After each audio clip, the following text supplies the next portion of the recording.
Basta isang bata na talaga maitim. Maitim na bata.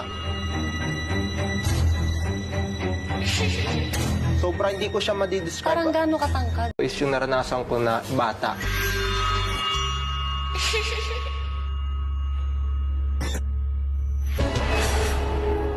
Walis at yung gas ng paralinisin. So yun na nga pag habang winawalisan ko po yung kalat, bigla na lang po ako nakaramdam ng malakas na hangin galing sa likod ko. And then yung nakaramdam ako ng malakas na hangin sa likod, nakita ko po dito sa mismong side ko na talagang tumakbo palabas isang bata na talaga maitim. Maitim na bata. Sobra hindi ko siya madidescribe. Parang gaano katangkad? Bata pa po. Ganun. Siguro mababa po pong mamaya. Mababa. Hindi ko po siya madidescribe na lalaki siya or boy. Kasi simulat sa taas hanggang sa baba, itim talaga nakikita ko.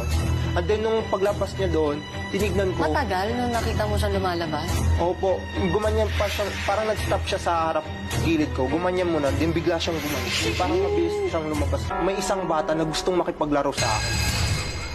Habang parang ginigising niya ako, ma'am, yung parang hinihila niya yung kamay ko. Which is, parang binabalik ko siya. And then parang sinasagot ko sa sarili ko na ayoko. Dahil naantok ako, pagod ako. Yung parang ganun. Pero nung pagmulat ko talaga ng mata, ma'am, nakita ko talaga yung kamay ko. Hawak-hawak niya na. As in, Hinila mo ba balik yung kamay mo? pinalik ko talaga siya. Parang, ewan ko, hindi ko maintindihan yung nararamdaman ko. Kaya ang ginawa ko,